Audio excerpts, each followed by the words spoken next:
back with us is Texas Congressman Brian Babin. He's House Border Security Caucus co-chair. Okay, we've got this news, sir. Your reaction to that breaking news?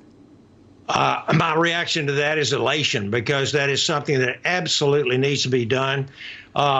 People are just beside themselves. They know that there were some anomalies here.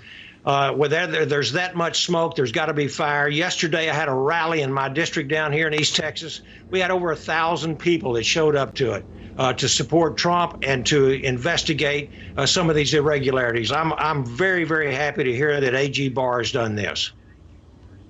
Okay, the question is, how much is there? Because it would take an awful lot to basically prove voter fraud and overturn the vote count, right? So that's really the question. How big is the evidence? How much evidence do we have of voting irregularities? What is your reaction to that? Well, you know, Liz, let me just say this. When you have precincts in Democrat-controlled cities and counties that are voting 100, 115, 120% of their registered voters, you've got nearly 2 million people, I think 1.8 million voted, even more than were available to vote and registered. It's incredible what we've had. 127,000 votes, all for Biden, 0 for Trump. No other votes cast for any other candidates, just a single ballot for Joe Biden. So you're talking anomalies, right? Yes. I hear you. Forgive me for interrupting, but when you said anomalies, those are the anomalies that you're referring to, right? I just want to be clear, because these are anomalies. We hear the stories, but we don't have the actual evidentiary proof just yet of it, right?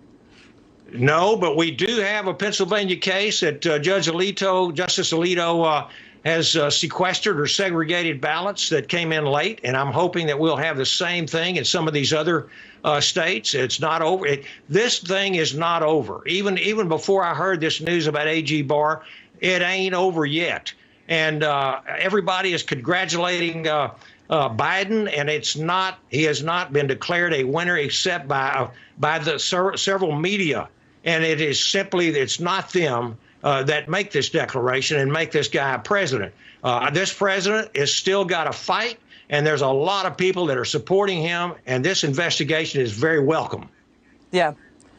AG Barr is saying that any of these allegations, quote, should be handled with great care. Attorney General William Barr is moving forward very carefully right now.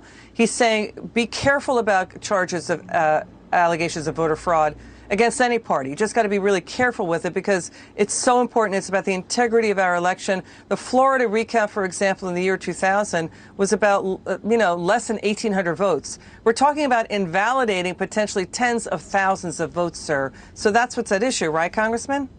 Absolutely. We don't want to do that. But let me tell you, there are tens of thousands of very suspicious votes as well. We had a 118-year-old woman that voted. We had someone who had died in 1984 that had voted.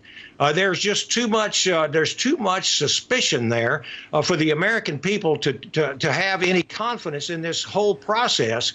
And there are a lot of people thinking this election's being stolen. Yeah. And so I think we need to turn over every stone. I know that we were supposed. Go ahead. No, finish your thought.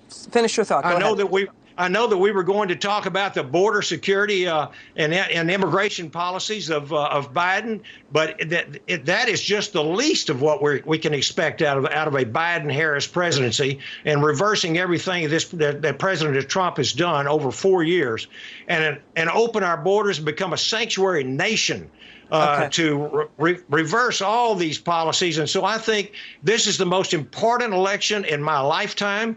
And I think it is too important for us to just brush some of these suspicions under the rug and go on to the next presidency without a fight, without an investigation. And I am praying that our God and our Heavenly Father will shine a very bright light on some of these manipulations of our voting. And listen, no matter who the president is, I will never stop. Okay, we're running out of time.